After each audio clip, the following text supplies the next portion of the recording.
Satoru Gojo is declared the winner of the battle against Sukuna, the King of Curses. Sukuna finds himself in a deplorable state after being obliterated by Hollow Purple, barely able to heal, with Mahoraga having been destroyed and unable to use his domain amplification. There's only one thing Sukuna can do now, and that is to play his last card to try and turn the battle around. You'll discover what that is today in our analysis of Chapter 235 of Jujutsu Kaisen. So let's break down this chapter part by part. Stay tuned until the end of the video so you don't miss any important details. This is the first video on the channel, so please leave a like to help promote this video. Subscribe to the channel and hit the notification bell. It will help me understand how to improve the videos for you. Cool? So then, let's start. The beginning of the chapter shows the Shikigami Agito being completely crushed by Satoru Gojo's blue. The Shikigami was a fusion of an enhanced humanoid version of the Shikigami Nue, which inherited the powers of the Great Serpent, Round Ear, and the Tiger Funeral, the last Shikigami to be revealed. That was a kind of a weird reveal, to be honest with you, but let's move on. One important thing to remember about the 10 Shadow technique is that once a shadow is destroyed, it can't be summoned again. However, this doesn't apply to shadows that have been fused like Agito. So theoretically, all the shadows that Gojo destroyed with this blue technique can return to the battlefield. But it's worth noting that summoning a Shikigami depends on the cursed energy release of its user. The more powerful the Shikigami, the more energy it needs to be summoned. Considering Sukuna's current state, I'm not even sure if he could manage something like this.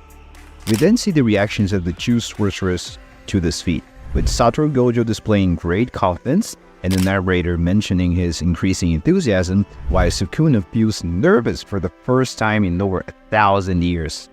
Gojo then launches his third Black Flash at Mahoraga, pushing him back to create an opening and approach Sukuna. Gojo grabs Sukuna's arm and hurls him towards Mahoraga.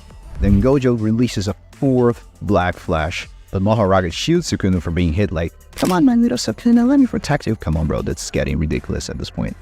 Both are thrown into a building, and just like Yuji and Nanami, Gojo had used 4 Black Flashes in a single day. Personally, I think it would have been impressive if he had used 7 or maybe 8 to further establish the power gap between Gojo and the others.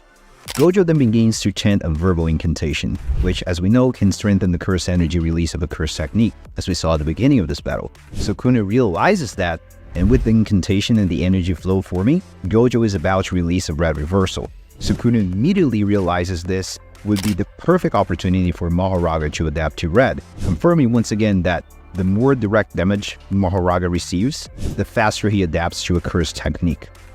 But to Sukuna's despair, Gojo unexpectedly releases his red upwards. Sukuna, wearing probably the most desperate expression of his life, orders Mahoraga to run after the red before it's too late. And speaking about Mahoraga, instead of receiving the red technique directly, his intention shifted to trying to destroy blue. Mahoraga had already adapted to blue, so he might be able to destroy it before colliding with red.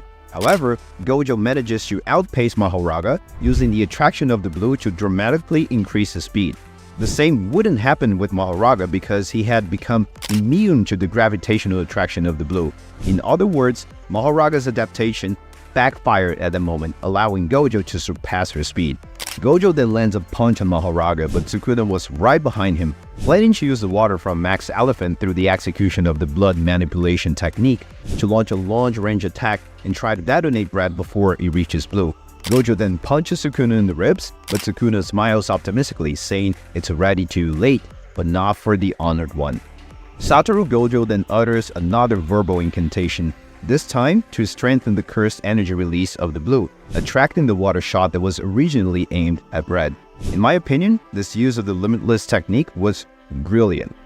Gojo, now with the red and blue activated, begins to chant another verbal incantation, but this time to finally create the most powerful technique of the series so far, the Hollow Purple. Alongside this, we see Yuta apologizing to Kusakabe for considering interfering in the battle and doubting his master.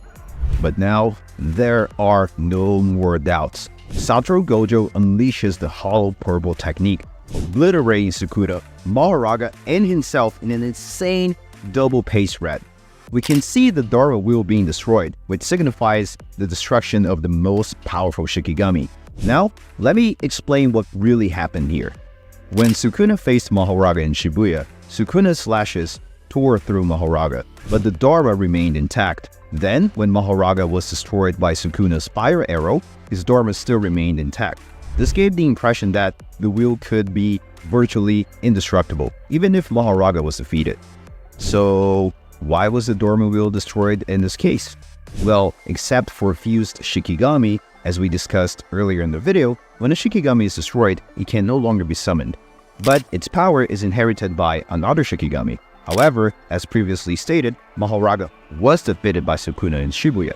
And if that's the case, how could he still be summoned in this battle? In my opinion, this happens because in Shibuya, Mahoraga was not yet tamed by Megumi.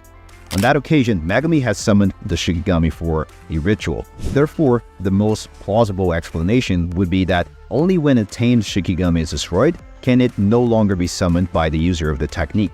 Perhaps that's why the Dharma was also destroyed this time, not as a direct effect of the Hall of Purple, but as a consequence of Mahoraga's definitive destruction. We then see the aftermath of the Hall of Purple having destroyed several buildings and leaving its mark on Shinjuku, just as the narrator mentioned in the previous chapter. We can see the king barefoot, without his left arm, his knee blown out, needing support to stay standing. On the next page, we have Satoru Gojo's explanation for what just happened. Gojo said that this unrestricted purple doesn't limit itself to a single direction, even involving the user, and the difference in damage is significant through verbal incantation. In other words, this technique wasn't much different from the first Hall of Purple that opened this battle, as Gojo also used a verbal incantation the first time, and it was even powered up by Utahime, who ultimately doubled the power of the technique. Now, after landing multiple black flashes, Gojo is at his peak, which means it can regenerate pretty easily. On the other hand, we have Sukuna, which is weakened in his regeneration, with considerable damage, without his most powerful Shikigami, and unable to use his domain amplification. Kusakabe declares, "The victory belongs to Satoru Gojo." And honestly, with everything that has happened so far, I think the victory goes to the honored one. However, this is not a statement from the narrator, but rather the perspective of a single character. So Sukuna fans, stay calm, there's still a chance for you. In the previous chapter, we saw the student saying that Sukuna can't use his full power against Gojo because he needs to keep a card up his sleeve to use against the students who would come after him if Gojo was defeated. This was obviously not mentioned for no reason, and we know that Sukuna has a hidden card that the students don't know about, and neither do we, which is the gift left by Yorozu, the sorceress who possessed Megumi's sister's body and was infatuated with Sukuna. Before her death, she gave Sukuna a gift, which we don't exactly know what it is yet, but the only clue we have is that this gift is based on Yorozu's innate technique, which allowed her to construct literally anything she had a deeper knowledge of its workings. Since Yorozu was infatuated with Sukuna, perhaps this gift is a completely renewed body for the King of Curses. This would be one of the most likely hypotheses. Now, there's something that many people might be overlooking in Gege's storytelling. Usually in a narrative, we see the protagonist facing enormous difficulty against their opponent to make their victory as impactful as possible. However, as we've seen in this battle, Sukuna wasn't a big enough barrier for Gojo's victory to have the impact. In fact, what's happening here is quite the opposite. Satoru Gojo proved to be an almost insurmountable barrier for Sukuna, so it might well be Sukuna himself who, in the end, manages to overcome this barrier and remain standing.